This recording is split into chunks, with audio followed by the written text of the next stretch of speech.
भागवत धर्म संस्थापक महावैष्णव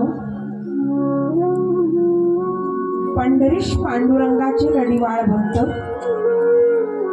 संत श्रेष्ठ श्री ज्ञानेश्वर माऊली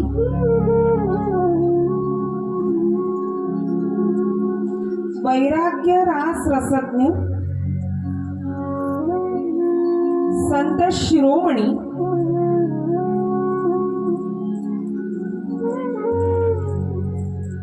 विश्वभूषण जगद्गुरु श्रीमंत संत श्री तुकाराम महाराज,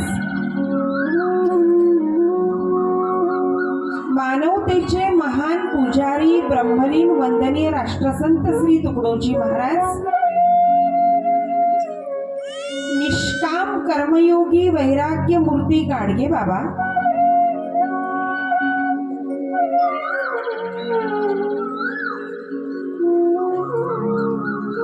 परमहंस समर्थ संत श्री गजानन महाराज, सद्गुरु माऊली संत श्री अमरदास बाबा आणि संपूर्ण जगताला तारून नेणारी जगत जननी विश्वस्वामिनी मोक्षदायिनी जगदंबा आदिमाया शक्ती श्री भवानी माता,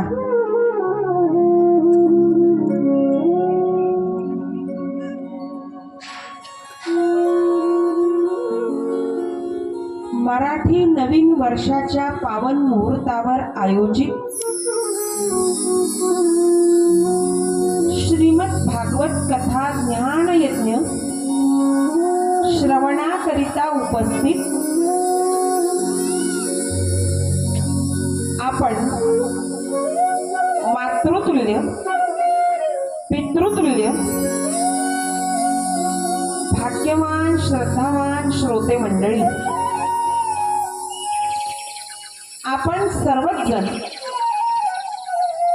प्रभू परमेश्वराची अंश आहात असे समजून सर्वप्रथम आपल्या सर्वांच्या चरणारविंदी आदरपूर्वक नमस्कार करते।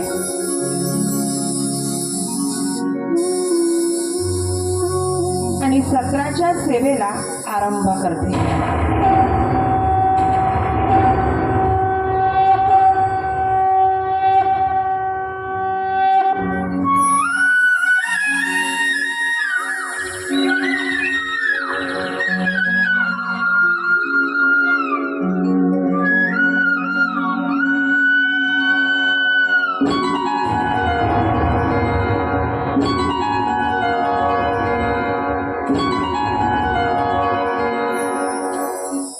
बुद्धीची देवता असणारे पार्वती नंदन श्री गणपती बाप्पा, चित सार सिंधू भगवान श्री कृष्ण आणि त्यांची वाङ्मयीन मूर्ती श्रीमद भागवत,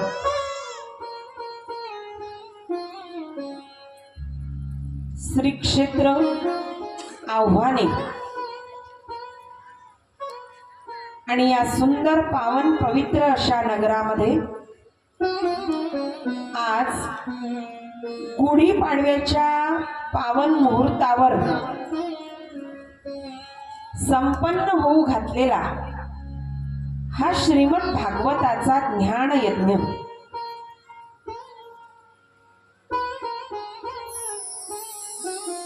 माय बाप हो, अगदीच सर्वप्रथम मराठी नवीन वर्षाच्या तुम्हा सर्वांना व्यासपीठाकडून खूप खूप शुभेच्छा। आज प्रारंभ होणाऱ्या विश्ववसू या संवत्सराच्या तुम्हा सगळ्या श्रोते मायबापांना खूप खूप शुभेच्छा। अत्यंत सुंदर असा मुहूर्त आहे। हिंदू धर्मातील नवीन वर्षाचा आरंभ, नवीन संवत्सराचा आरंभ ज्या दिवशी होतो तो आजचा दिवस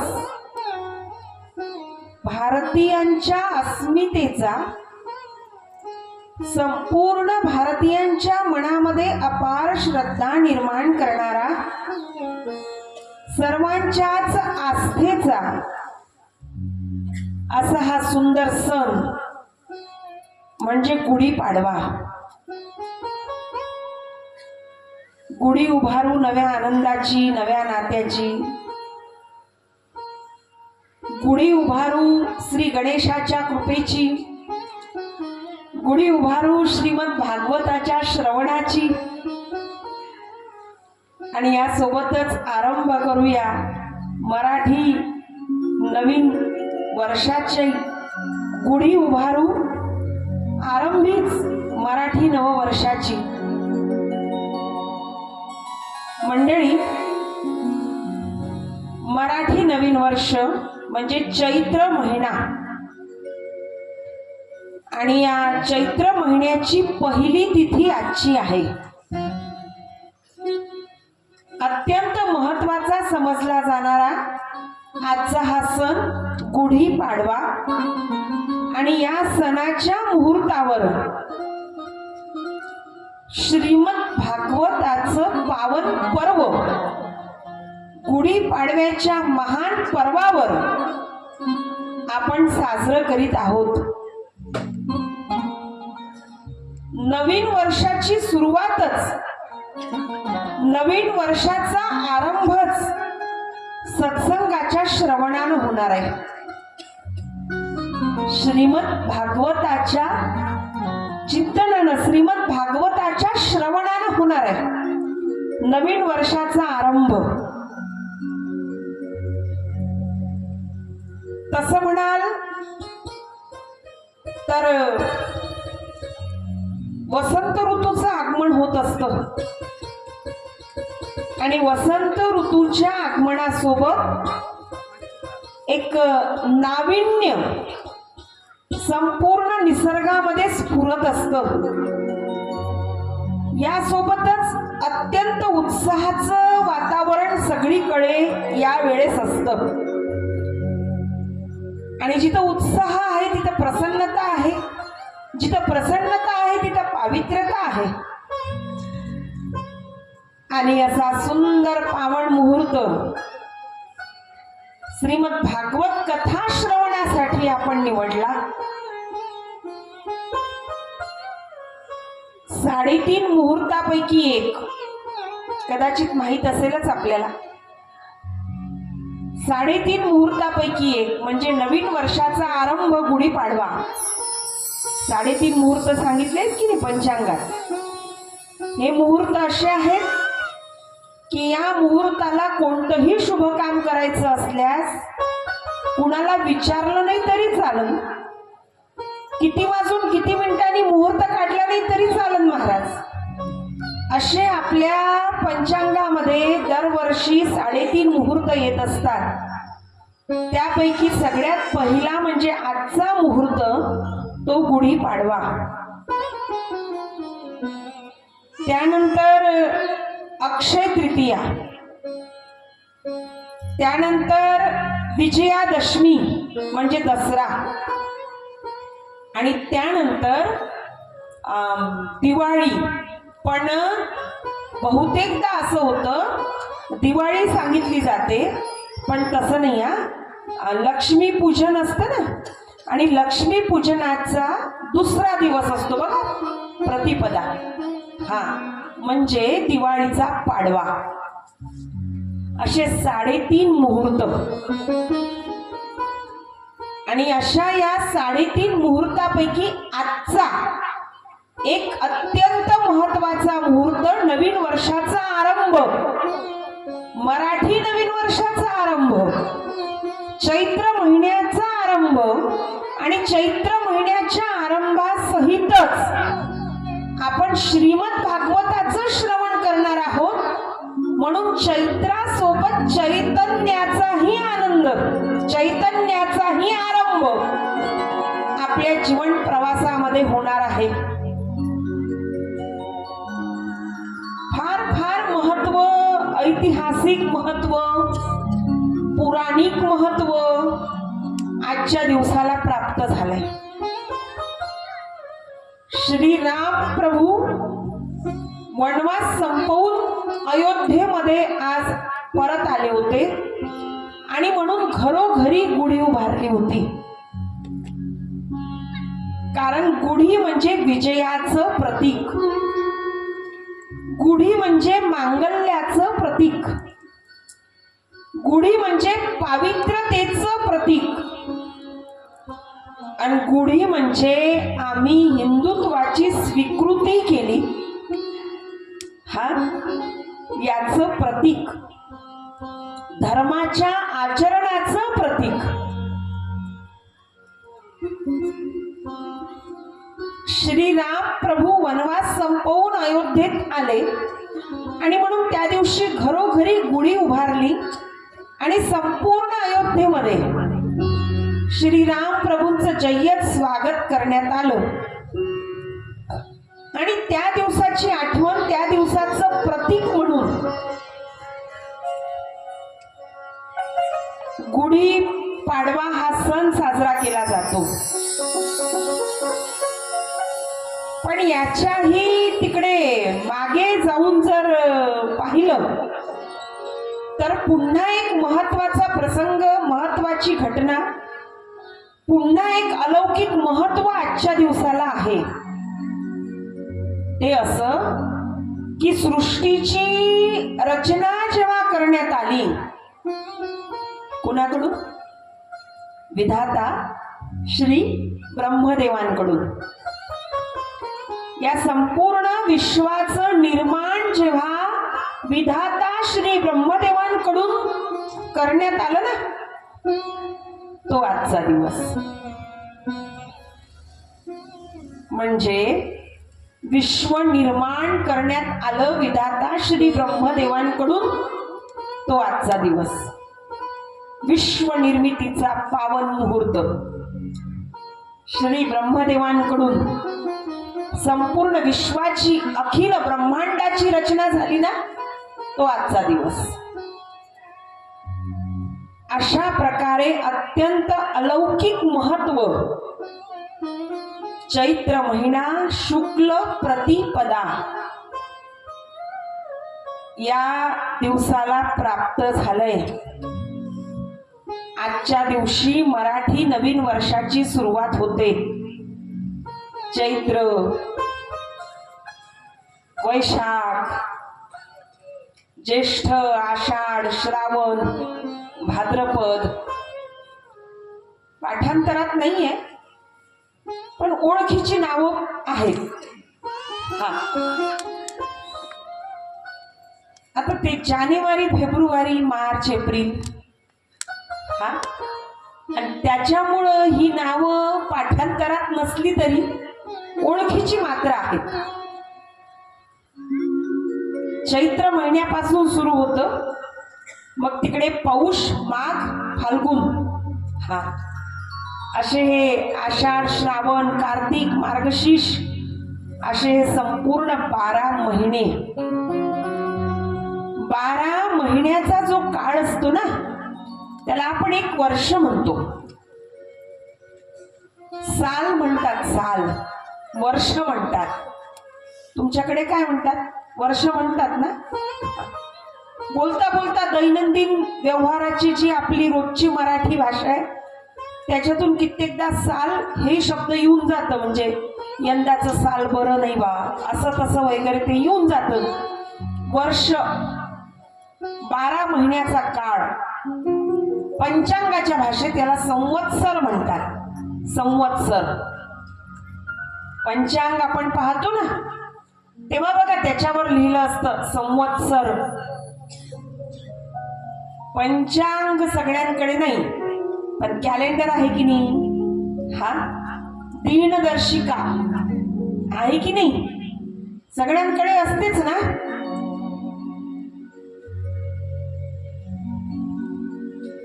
अगदीच नवीन शब्द असल्यासारखे मला तुमच्या सगळ्यांचे चेहरे वाटले, म्हणून थोडं थांबले मी. हा, दिनदर्शिका आहे की नाही सगळ्यांकडे? गुढीपाडव्याला तुमच्याकडे मौनी व्रत करतात का काय? खास करून महिला मंडळ. हा, दिनदर्शिका तुमच्या भाषेत सांगायचं झाल्यास कॅलेंडर आहे की नाही? कुणाकडेच नाही. ओ माना तरी डोलवा, मऊ नसलं तरी मान डोलून होकार नकार कळवू शकतोच ना. हा, पहिला दिवस आहे, होईल होईल सराव होईल. दिनदर्शिका बघा सगळ्यांकडे. हा, कॅलेंडर, काल निर्णय. हा, तसा निर्णय काल घ्यायचा नसतोच. हा, तो जेव्हाच्या तेव्हाच घ्यायचा असतो, पण त्याचं नाव काल निर्णय. कारण कालाचा निर्णय तो आपल्याला करून देतो. हा, म्हणून काल निर्णय बघा सगळ्यांकडे असतात. त्याच्यावर लिहिलं असतं संवत्सर. हा, शालिवाहन शके लिहिलं असतं की नाही? हा, ते आहे नवीन वर्ष, ते आहे मराठी वर्ष. संवत्सर शालिवाहन शके. बघा आपल्याकडे समजा एखादी पूजा आहे, वास्तुशांतीची पूजा आहे, एखादी नामकरणाची पूजा आहे, एखादी सत्यनारायणाची पूजा आपल्याकडे आहे, तर पूजा करण्यासाठी बघा पंडितजी येतात. तुमच्याकडे काय म्हणतात? देवा, बरोबर ना? हा, मग ते देवा आपल्याकडून जेव्हा संकल्प वदवून घेतात की नाही, मम, ते म्हणतात तुम्ही मागून म्हणा. हा, त्यावेळी त्या संकल्पामध्ये ते 14 जानेवारी 18 मार्च असं नाव घेत नाही. त्यावेळेस ते मराठी तिथीचा उच्चार करतात. खंड वगैरे सांगितला जातो बघा, जम्बूद्वीपे वगैरे सांगितलं जातं. आणि मग त्यामध्ये जे उच्चारण केलं जातं ना, ते मराठी तिथीचं उच्चारण केलं जातं. आणि तेव्हा मग या मराठी वर्षाचं उच्चारण पंडितजींकडून, ब्राह्मण देवांकडून होत असतं. तेव्हा शालिवाहन शके संवत्सर असं म्हटलं जातं. हा, मंडळी, शालिवाहन नावाचा एक राजा होऊन गेला, अगदी तुमच्या जवळच आहे, पण मला माहित नाही तुम्हाला माहित आहे का? हा, करेक्ट, बरोबर. ऐतिहासिक नाव प्रतिष्ठान नगर. आणि या प्रतिष्ठान नगरामध्ये शालिवाहन नावाचे राजा होऊन गेले. गौतमी पुत्र कनिष्क हे त्यांच्या वंशाचं नाव. आणि कनिष्क वंशामधले हे शालिवाहन नावाचे राजे.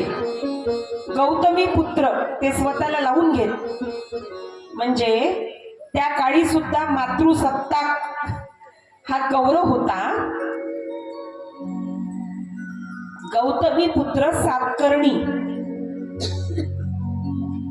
असं नाव त्यांचं बऱ्याच ग्रंथात आलेलं आहे. ते शालिवाहन राजा.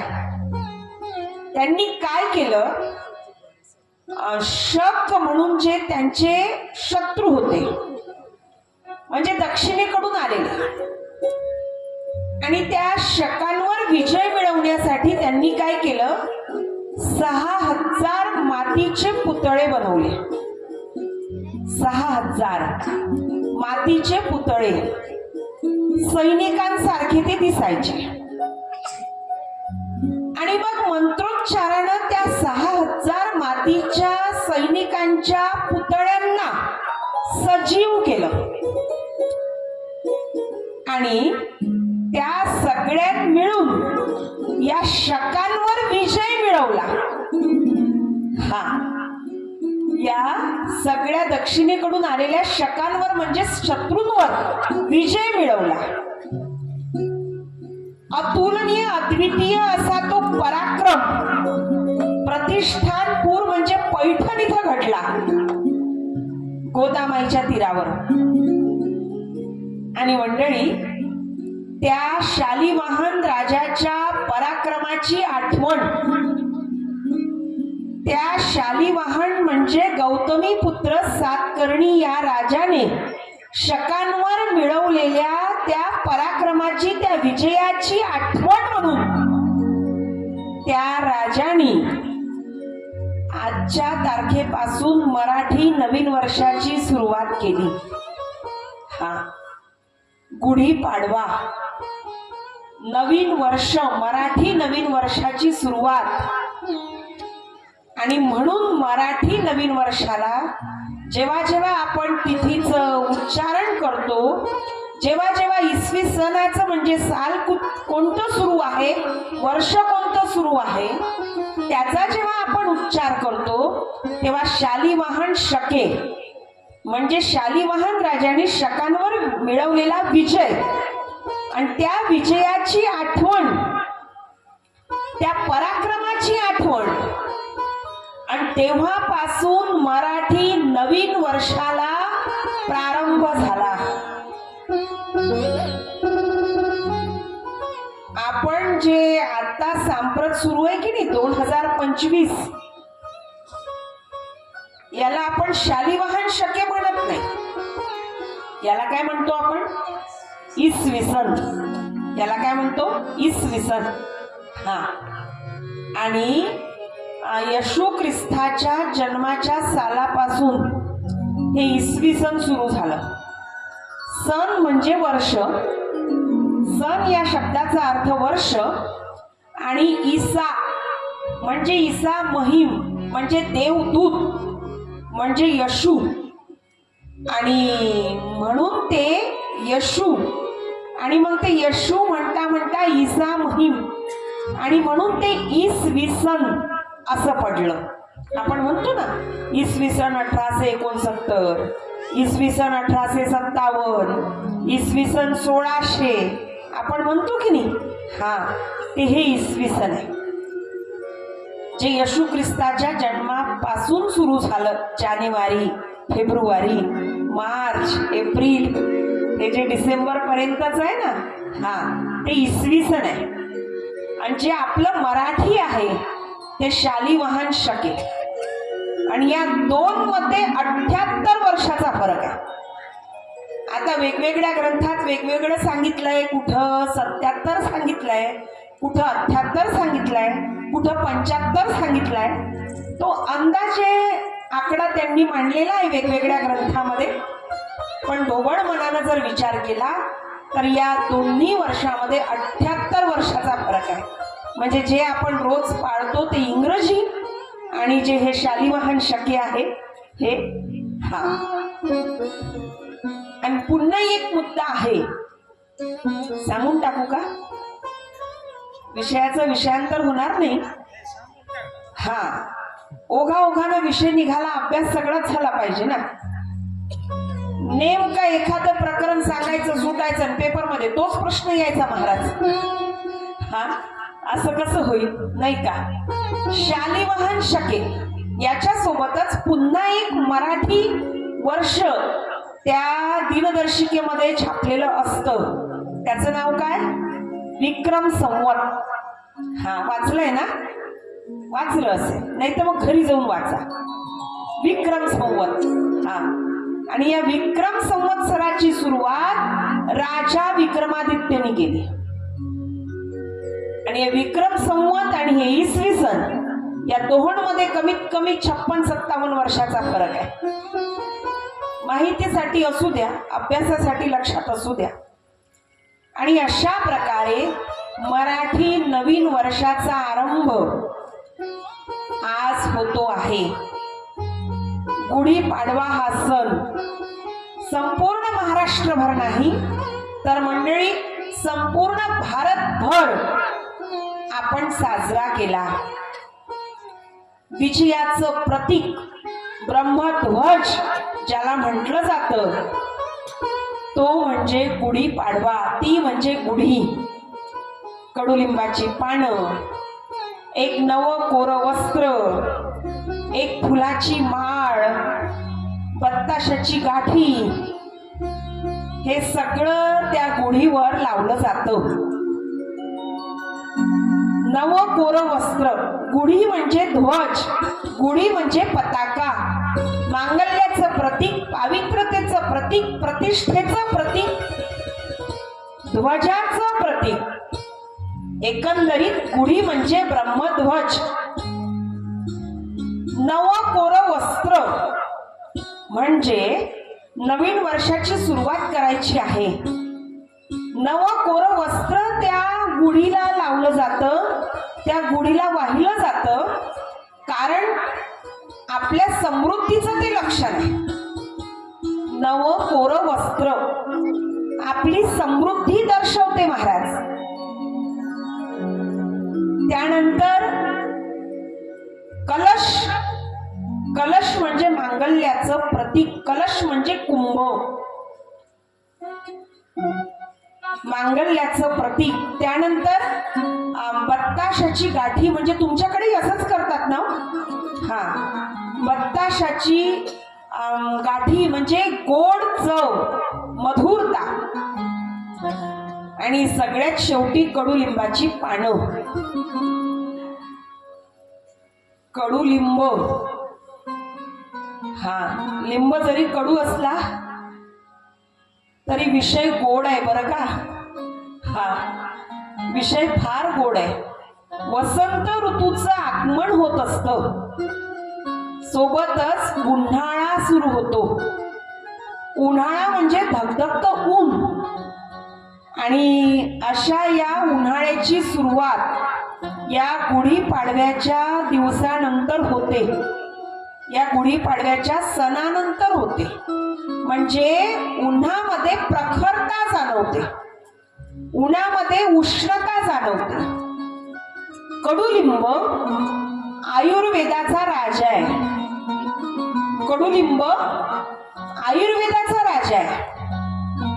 त्याचं नाव जरी कडुलिंब असलं तरी स्वभावानं तो शांत आहे, म्हणजे स्वभावानं तो थंड आहे.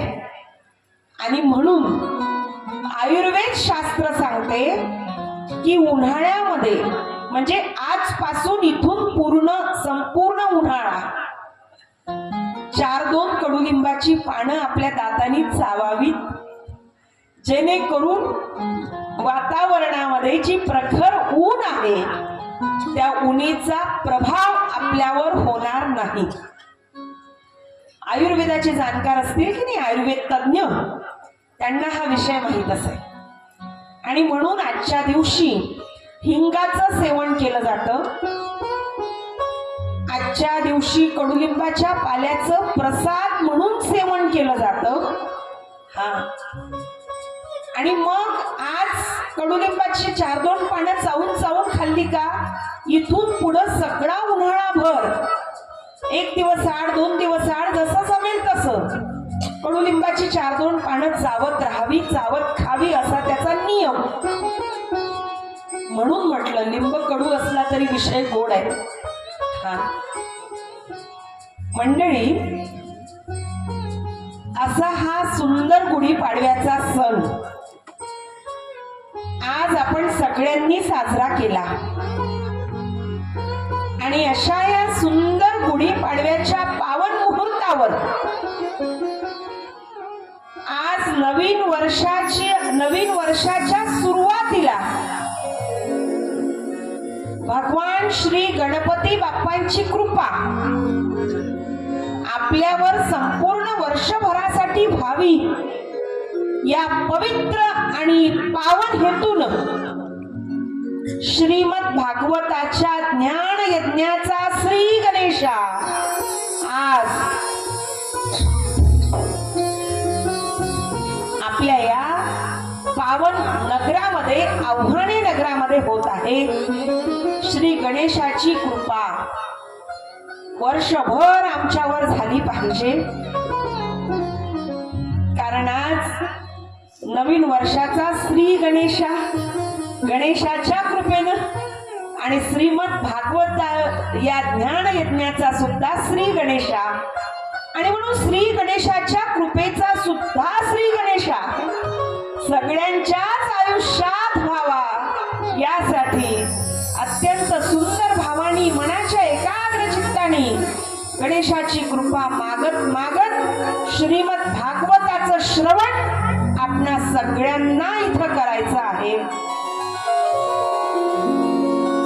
तू सुख करता तू दुःख हरता तू सुख करता तू दुःख हरता तूच करता आणि करविता मोरया मोरया मंगलमूर्ती मोरया मोरया मोरया मंगलमूर्ती मोरया.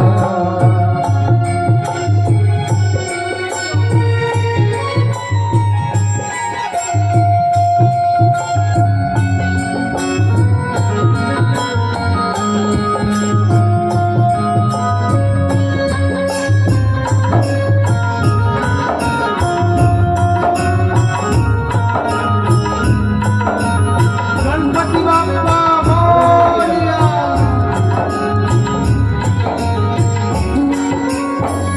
ओंकारा तू अधिनायक चिंतामणी तू सिद्धिविनायक मंगलमूर्ती तू भवतार सर्वसाक्षी तू अष्टविनायक तुझ्या कृपेचा हात मस्तकी तुझ्या कृपेचा हात मस्तकी आई तवा नमस्ता.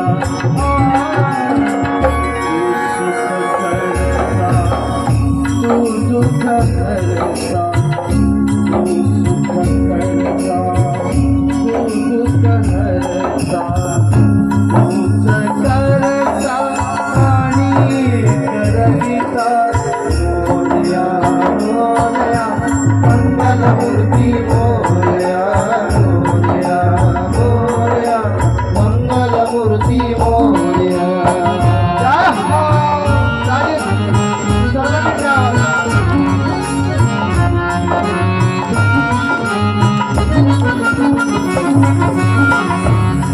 वासरू दे माझे जीवन तुझ्या दर्शने उजळो जीवन.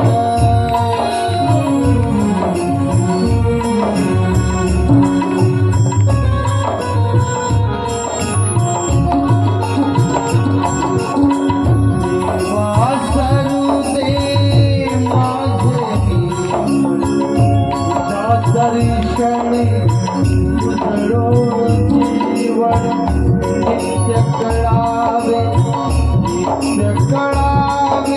तुझेच चिंतन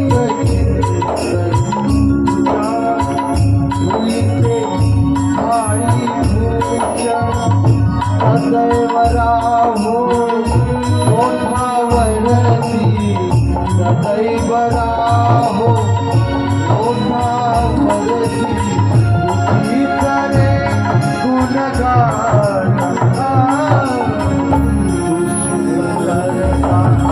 तू सुख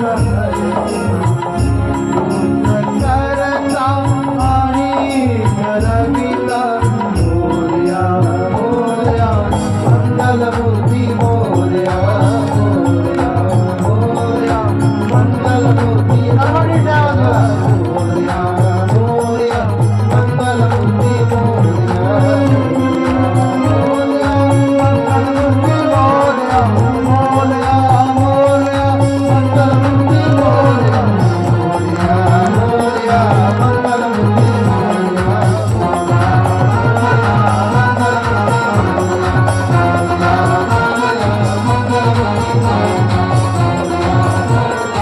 गणपती बाप्पा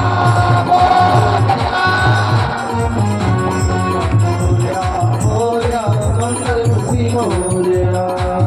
बोली गणपती भगवान की जय. अत्यंत सुंदर आणि पावन पवित्र हा परिसर आणि या परिसराच्या पवित्रतेचं कारण, मुख्य कारण म्हणजे श्री गणपती बाप्पांचं असलेलं प्रत्यक्ष वास्तव्य आणि त्या प्रसन्नतेमध्ये अधिकाधिक भर टाकण्यासाठी श्रीमद भागवताच्या कथेचं श्रवणपान. मंडळी, मानवी जीवन सर्वांग सुंदर व्हावं आणि विषाद विव्हळतेचं विष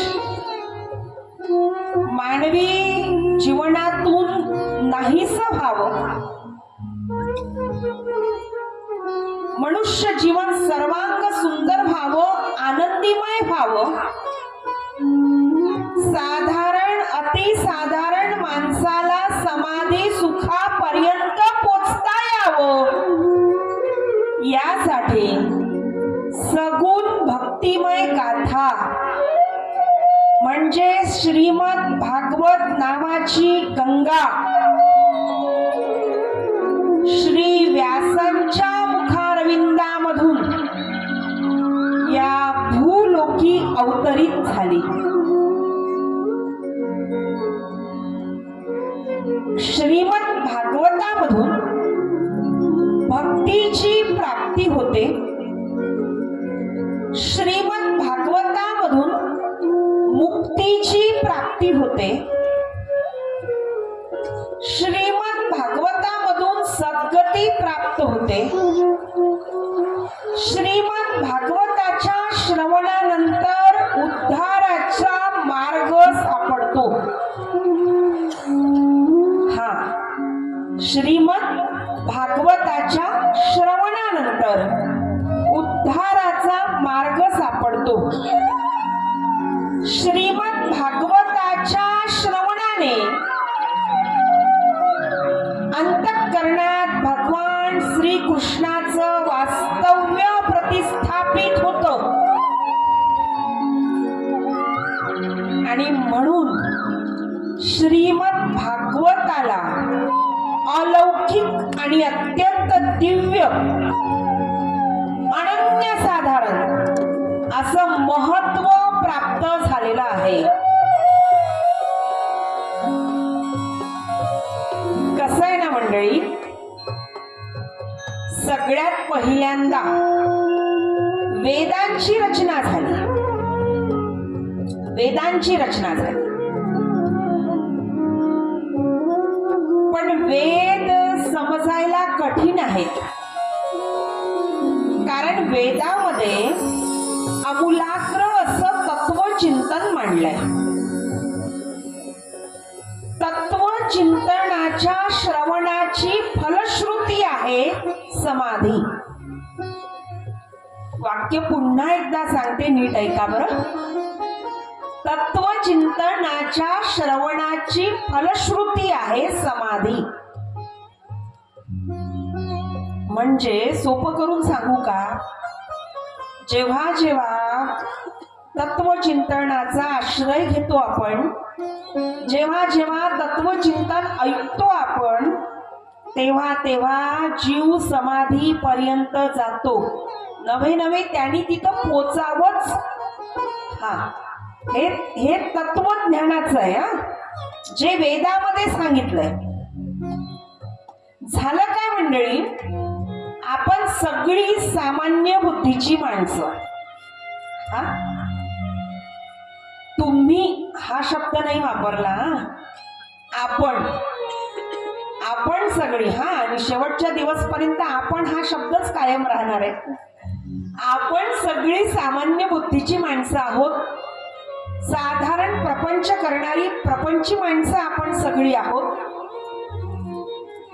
आणि म्हणून तत्वचिंतन जर आपण ऐकलं तर समाधी पर्यंत आपण पोचू किंवा नाही पोचू यात शंका आहे.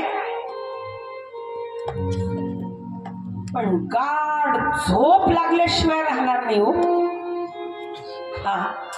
गाढ झोप लागेल, गाढ झोप. हा, अगदी सोपा जरी विषय मांडला, षडचक्राचं जागरण आणि ती कुंडलिनी न मग ते ब्रह्मरंध्र, हा, लोक म्हणतात दीदी ते काल जे सांगितलं ना तुम्ही ते लय कठीण होतं बरं, सगळं आमच्या डोक्यावरून गेलं. आणि म्हणून सगळ्यांचं म्हणणं असं आहे का थोडं सोपं करून सांगा. हा, तत्वचिंतन. आणि या तत्वचिंतनाचं असं आहे की माणूस समाधीपर्यंत जातो, पण आपण समाधीपर्यंत नाही पोचणार, पण झोप नक्की लागेल. मग ऐकून काय फायदा. हा, पण तत्वचिंतन तर आवश्यक आहे, तत्वज्ञान तर आवश्यक आहे. वेदांचा प्रसारच झाला नाही, प्रचारच झाला नाही, त्यातल्या तत्वचिंतनाला आपण जर श्रवणच केलं नाही महाराज, तर काहीच माहिती होणार नाही ना. शास्त्राची नाही, वेदाची नाही, धार्मिकतेची नाही, अध्यात्माची नाही, कर्मकांडाची नाही, कशाचीच नाही. मग काय केलं, विषय सोपा केला. विषय सोपा कसा केला, वेदांमधलं अत्यंत कठीण आणि अत्यंत कठीण असं तत्वज्ञान मांडण्यासाठी 18 महापुराणाचं निर्माण केल्या गेलं. 18 महापुराणांची रचना करण्यात आली. 18 महापुराण काय होतं, एकदा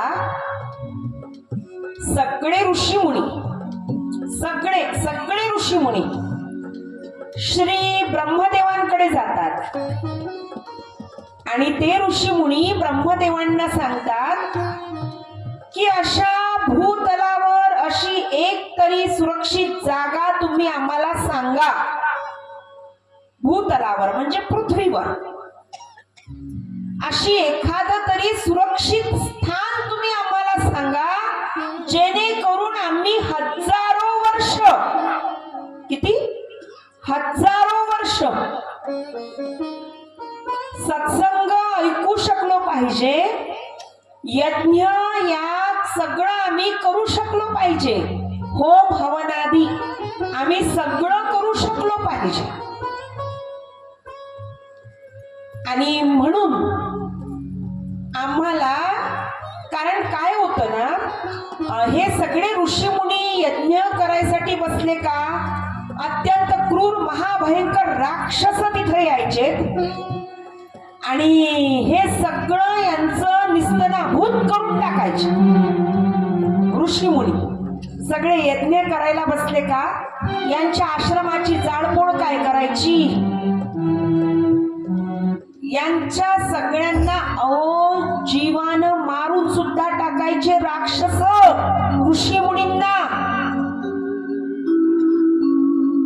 आणि मग यांना सुरक्षितता नाहीच ना. आणि म्हणून हे सगळे ऋषीमुनी ब्रह्मदेवांकडे गेले आणि ब्रह्मदेवांना विचारणा केली, म्हणे भूतलावर असं एक तरी सुरक्षित स्थान तुम्ही आम्हाला सांगा. हजारो वर्ष आम्हाला कथा ऐकायची आहे, यज्ञ याग होम हवनादी पवित्र कार्य आम्हाला करायचं आहे हजारो वर्ष. तेव्हा आमच्यासाठी या भूभागावर असणारं सुरक्षित स्थान कोणतं. ब्रह्मदेव डोळे लावून ध्यानस्थ बसले आणि काही अवधी ध्यान झाल्यानंतर, थोड्या अवधीनंतर, थोड्या वेळानंतर ब्रह्मदेवांच्या शरीरामधून एक तेजोयमान चक्र निघाला. एक तेजोयमान चक्र निघालं. आणि मंडळी, ब्रह्मदेवांनी समस्त ऋषीवरांना आज्ञा दिली, हे चक्र जिथं जाईल ना तिथं तुम्ही या चक्राच्या मागोमाग जा आणि भूतलावर हे चक्र जिथं स्थिर होईल ते चक्र तुमच्या सत्संगासाठी सुरक्षित जागा नेमून देईल.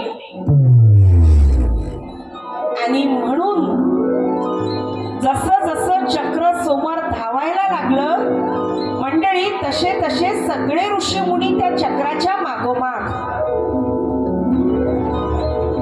आणि एका ठिकाणी अचानक या भूभागावर, या भूतलावर एका ठिकाणी, एका स्थानावर हे चक्र येऊन थांबलं.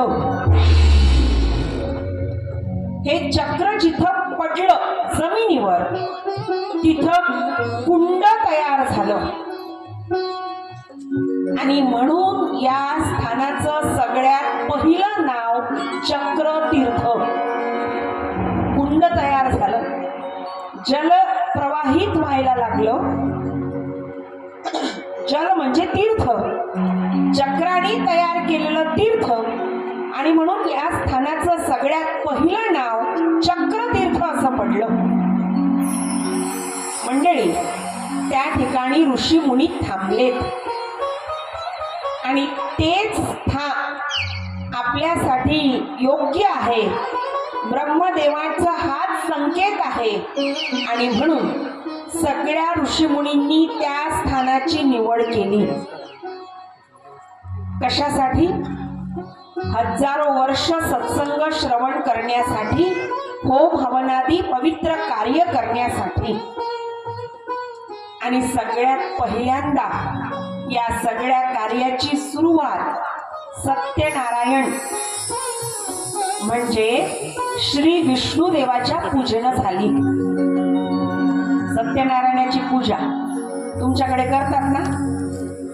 हा, ती सत्यनारायणाची पूजा सगळ्यात पहिल्यांदा ज्या ठिकाणी झाली ते हे पवित्र ठिकाण चक्रतीर्थ, नैमिषारण्य असं याला म्हटलं जातं. आज जर म्हणाल तर लखनौ च्या जवळ सीतापूर आणि सीतापूरच्या अगदी जवळ हे नैमिषारण्य आहे. आजही आहे. लाखोच्या संख्येनं भाविक भक्त तिथं जातात आणि आजही तिथं कथेचं श्रवण करतात. सगळ्यात पहिल्यांदा सत्यनारायणाची कथा, सत्यनारायणाची पूजा जिथं संपन्न झाली ते हे चक्रतीर्थ. सगळ्यात पहिला यज्ञ भूतलावर कुठे झाला? योगायोगानं विषय आला म्हणून सांगते, अभ्यासासाठी लक्षात ठेवा. सगळ्यात पहिल्यांदा सर्वप्रथम या भूतलावर सगळ्यात पहिला यज्ञ जर कुठं झाला असेल, आता मागच्या महिन्यापर्यंत तुम्ही नाव ऐकत होते प्रयाग. याग म्हणजे यज्ञ आणि प्र म्हणजे प्रथम. प्रथम यज्ञ ज्या ठिकाणी संपन्न झाला ते संपूर्ण तीर्थाचा राजा प्रयाग. प्र म्हणजे प्रथम, याग म्हणजे यज्ञ. आणि तशाच पद्धतीनं अत्यंत महत्वाचं असणारं हे तीर्थ चक्रतीर्थ. आता काय होतं, जे सगळे ऋषी आले होते, सगळे ऋषी, समस्त ऋषी किती होते? किती होते? 88,000. 88 नाही बरं का, ते काही आपल्या मंडपातली संख्या थोडी आहे भागवत कथा ऐकायची. 88 नाही, 88,000. 88,000, 88,000. आणि या 88,000 ऋषींचं प्रतिनिधित्व करणारे एक मुख्य ऋषी होते महाराज. त्यांचं नाव शौनक ऋषी. शौनक. आणि मग काय झालं, या शौनक ऋषींनी 88,000 ऋषींपैकी एक ऋषी जे अत्यंत विद्वान होते, जे अत्यंत विद्यावान होते. विद्वान म्हणण्यापेक्षा त्यांना सगळ्यात जास्त विद्वान असं म्हटलं जातं. विद्वान हा एकटाच असतो आणि विद्यावान हा कितीतरी जणांना विद्वान बनवण्याचं सामर्थ्य ठेवतो. विद्वान आणि विद्यावान या दोन शब्दातला फरक आहे. आणि म्हणून यांना विद्यावान असं म्हटलं जातं. या 88,000 ऋषींपैकीच एक, त्यांचं नाव आहे श्री सूतजी. काय? श्री सूतजी. यांचं मूळ नाव आहे रोमहर्षण. हा, रोमहर्षण. वेदव्यास यांचे गुरु आहेत. यज्ञामधून यांचं प्राकट्य झालंय. आणि जसं यज्ञातून प्राकट्य झालं, श्री वेदव्यासांनी शिष्य म्हणून स्वीकारलं. 4 वेदाची रचना करणारे आणि 18 महापुराणाचं निर्माण करणारे कृष्णद्वैपायन श्री वेदव्यास आणि यांचे शिष्य श्री सूतजी, त्यांचे नाव रोमहर्षण. जिनके मुखारविंद से कथा सुनने के बाद सुनने वालों का रोम रोम हर्षित होता है महाराज, उसे रोमहर्षण कहते हैं. रोमहर्षण असे हे विद्यावान वक्ता श्री सूतजी 88,000 ऋषींचं प्रतिनिधित्व करणारे शौनक आणि सगळे 88,000 यांच्या सहमतीनं, म्हणजे शौनकजींनी निर्णय सगळ्यांना सांगितला, सगळ्यांनी शौनकजींच्या निर्णयाला सहमती दर्शवली, अनुमोदन दर्शवलं आणि श्री सूतजींना विनंती केली की म्हणे श्री वेदव्यास तुमचे गुरु आहेत आणि त्यांनी निर्माण केलेल्या, त्यांनी रचना केलेल्या एक एक पुराणाचं महत्व नव्हे, संपूर्ण पुराणच तुम्ही आम्हाला सांगा. आणि मग मंडळी इथं अशा पद्धतीनं श्री वेदव्यासजींनी रचना केलेल्या 18 महापुराणांचं सगळ्यात पहिल्यांदा कथन म्हणजे पठण आणि श्रवण इथं नैमिषारण्यामध्ये होऊ लागलं. नैमिषारण्यामध्ये संपन्न झाला. आपला विषय असा होता की वेदांचं तत्वज्ञान फार कठीण आहे, इथं होतो आपण. आणि ते कठीण तत्वज्ञान समजण्यासाठी वेदव्यासजींकडून 18 महापुराणाची निर्मिती झाली. आणि वेदव्यासजींकडून 18 महापुराणाची निर्मिती झाल्यानंतर सगळ्यात पहिल्यांदा या 18 महापुराणाचं पठण आणि श्रवण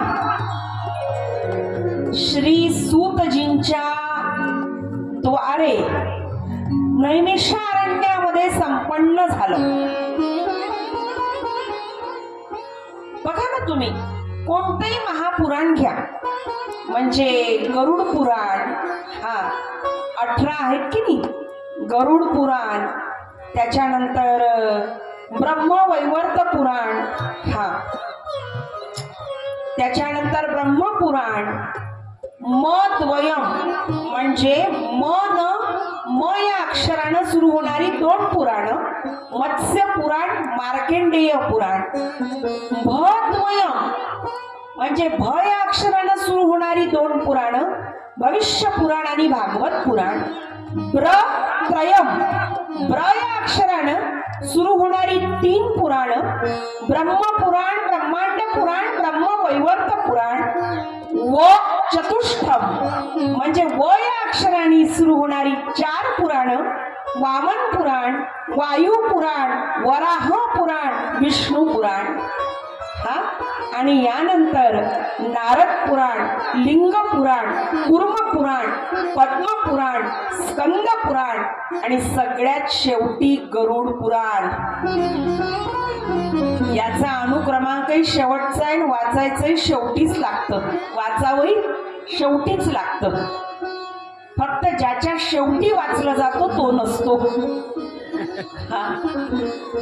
गरुड पुराण. माय बाप हो, अशा प्रकारे 18 महापुराणाचं निर्माण श्री वेदव्यासांनी केलं. पण सगळ्यात पहिल्यांदा श्री सूतजींनी हे 88,000 ऋषींना सांगितलं.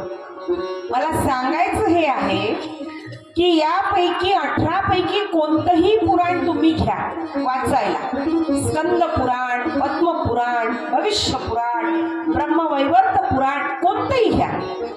यामध्ये तुम्हाला असंच दिसेल, श्री सूत उवाच, श्री शौनक उवाच, म्हणजे शौनक ऋषी आणि श्री सूतजी यांच्यामधला तो संवाद आहे असं आपल्याला भासेल. सांगायचं हे आहे की श्री सूतजींकडून या 18 महापुराणाचं पठण करण्यात आलं नैमिषारण्यामध्ये. आणि मंडळी, या 18 महापुराणापैकी अत्यंत सर्वाधिक लोकप्रियता प्राप्त झालेलं, भक्तीचा उच्चांक ज्यांनी प्राप्त केला, प्रेमाचं शास्त्र असणारं श्रीमद भागवताचं महापुराण या 18 महापुराणापैकी. आणि या महापुराणाला अत्यंत अलौकिक असं महत्व आहे. 7च दिवस श्रवण करा आणि 7 दिवसामध्ये भक्ती मिळेल, 7 दिवसामध्ये मुक्ती मिळेल, 7 दिवसामध्ये अंतःकरणात भगवान श्रीकृष्णाची स्थापना होईल. श्री कृष्ण गोविंद हरे मुरारी, श्री कृष्ण गोविंद हरे मुरारी, नारायण